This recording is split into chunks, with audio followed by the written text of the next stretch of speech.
സുഹൃത്തുക്കളെ, എമ്പുരാൻ ഉണ്ടാക്കിവിട്ട വിവാദങ്ങൾക്കിടെ ഇങ്ങനെ ഒരു കാര്യം പറയണമോ വേണ്ടയോ എന്ന് പലതവണ ആലോചിച്ചു. സ്വാഭാവികമായിട്ട് ഇത് പറയുമ്പോൾ വാഴ നനയുന്ന കൂട്ടത്തിൽ ചീരയും കൂടെ നനഞ്ഞോട്ടെ എന്ന് പറഞ്ഞിട്ടുള്ള വീഡിയോ അല്ലേ എന്ന് എൻ്റെ പ്രിയപ്പെട്ട സുഹൃത്തുക്കൾ സംശയിക്കും എന്നെനിക്ക് നന്നായിട്ട് അറിയാം. അങ്ങനെയുള്ള കമന്റുകൾ വരും എന്നൊക്കെ പ്രതീക്ഷിച്ചുകൊണ്ട് തന്നെയാണ് ഈ വീഡിയോ ചെയ്യുന്നത്. പൃഥ്വിരാജ് സുകുമാരനെ കുറിച്ച് ഒരു മാധ്യമപ്രവർത്തകൻ എന്ന നിലയിലുള്ള എൻ്റെ ചില നേരനുഭവങ്ങളാണ് വളരെ ചുരുക്കി പറയാനാണ് ആഗ്രഹിക്കുന്നത്.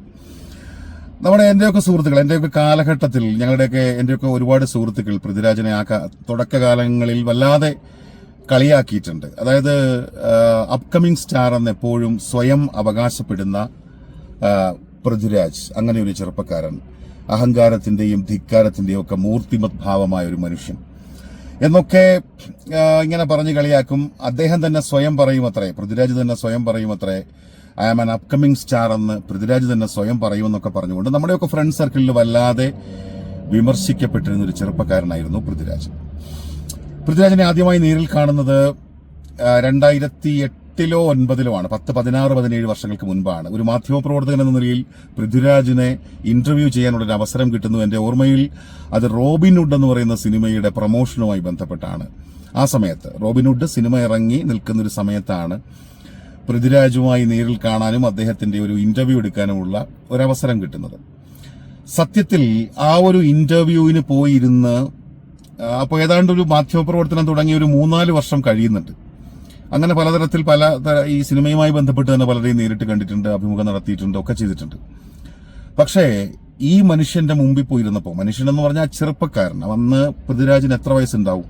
ഒരു 25 വയസ്സുണ്ടാവും.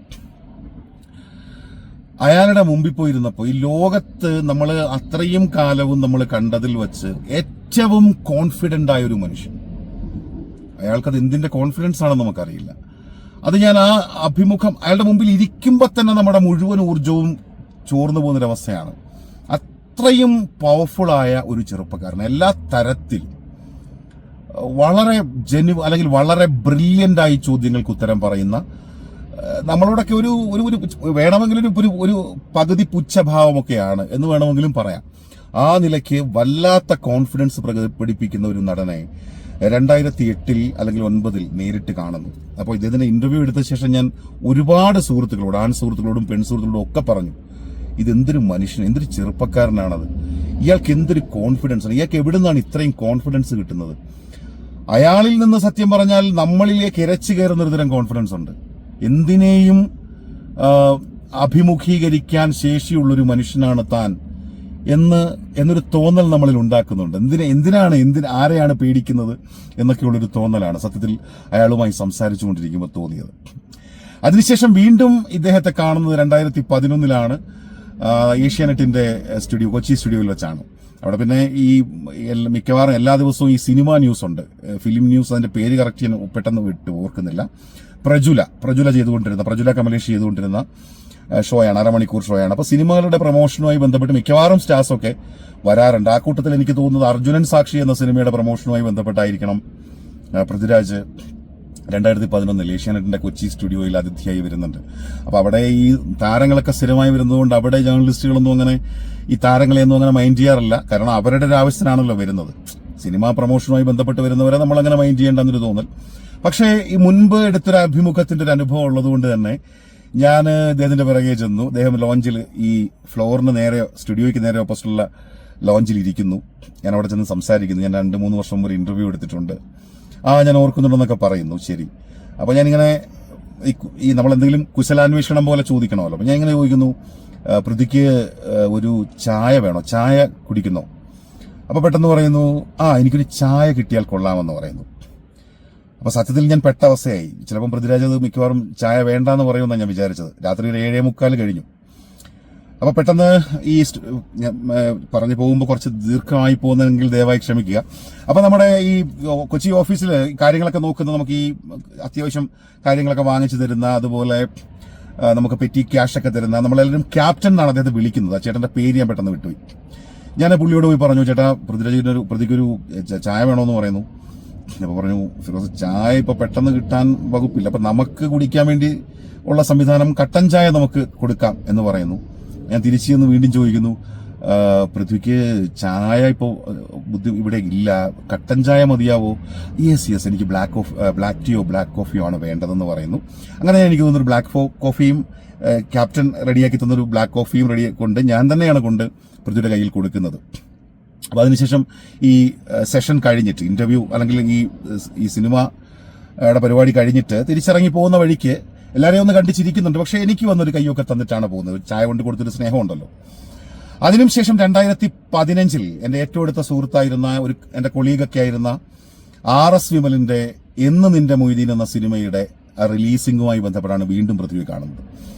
അപ്പോൾ വിമലിന്റെ പടമായതുകൊണ്ട് തന്നെ നമ്മളത് ഒരു മണിക്കൂർ, രാത്രി 8 മണിക്ക് 1 മണിക്കൂർ ചർച്ചയാക്കി തന്നെ വെച്ചു. അന്ന് 7:45 തന്നെ കൊച്ചി സ്റ്റുഡിയോയിൽ വന്നിരിക്കുന്ന, ഞാൻ ട്രിവാൻഡ്രത്താണ് അപ്പോഴേ, കൊച്ചി സ്റ്റുഡിയോയിൽ വന്നിരിക്കുന്ന പൃഥ്വിരാജ് 1 മണിക്കൂർ നേരം ആ ഡിസ്കഷനിലൊക്കെ അങ്ങനെ ചർച്ചയൊക്കെ കൊണ്ടുപോയി. പിറ്റേ ദിവസം പ്രസ് ക്ലബിൽ വെച്ച് പത്രസമ്മേളനം ഉണ്ടായിരുന്നു. അപ്പോൾ അവിടെ വെച്ച് അദ്ദേഹത്തിന്റെ പത്രസമ്മേളനം കഴിഞ്ഞ് ഞാൻ പോയി വീണ്ടും സംസാരിക്കുന്നുണ്ട്. അപ്പൊ പറഞ്ഞു വന്ന ചുരുക്കി അതിനുശേഷം ഞാൻ കണ്ടിട്ടില്ല കേട്ടോ. അന്ന് എനിക്ക് സത്യത്തിൽ കുറച്ച് സിനിമാ മോഹങ്ങളൊക്കെ ഉണ്ടായിരുന്നതുകൊണ്ട് വിമൽ പടം ചെയ്തു, അപ്പൊ നമുക്കും വേണമെങ്കിൽ പടം ചെയ്യാമല്ലോ, അത് ഒരു നടക്കാത്ത കാര്യമൊന്നും അല്ല എന്ന് വിചാരിച്ചിട്ട് പൃഥ്വിയോടൊരു കഥ പറയണം എന്നൊക്കെ വിചാരിച്ച് ആണ് ചെന്നത്. പക്ഷെ അന്ന് പൃഥ്വിയായിട്ട് കഥ പറയാൻ പറ്റിയില്ല, പൃഥ്വി ഭയങ്കര തിരക്കായിരുന്നു.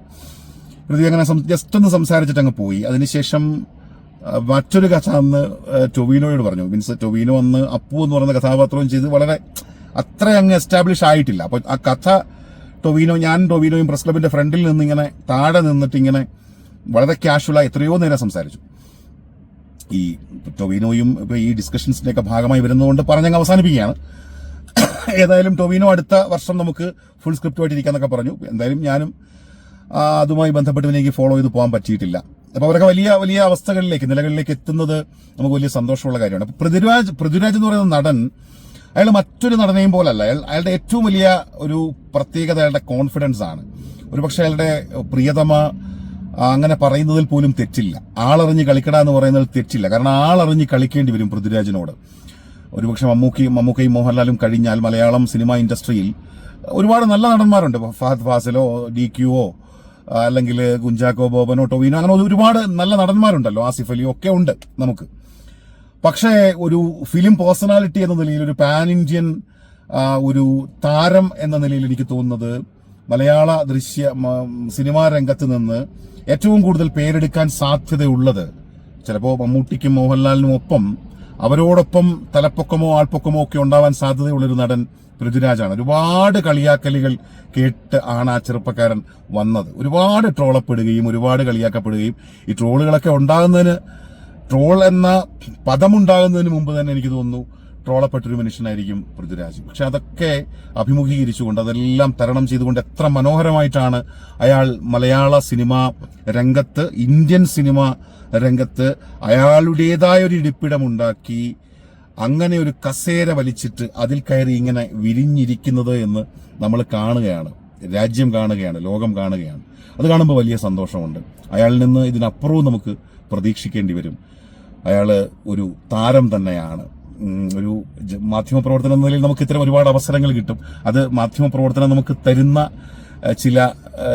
ചില പ്രിവിലേജുകളാണ്, ചില സൗഭാഗ്യങ്ങളാണ്. അത്തരത്തിൽ പൃഥ്വിയുമായി അങ്ങനെ 2-3 സമയത്ത് നേരിട്ട് സംസാരിക്കാനൊക്കെയുള്ള അവസരം കിട്ടിയിട്ടുണ്ട്. ആ സമയത്ത് മനസ്സിലായ പൃഥ്വി എന്ന് പറയുന്നത് കുറച്ച് പരിക്കനൊക്കെയാണ് ആള്. പക്ഷെ അയാൾ ജെനുവിനാണ്, അയാൾ അത്രയും ഹാർഡ് വർക്കിംഗ് ആണ്, അത്രയും ടാലന്റഡ് ആണ്.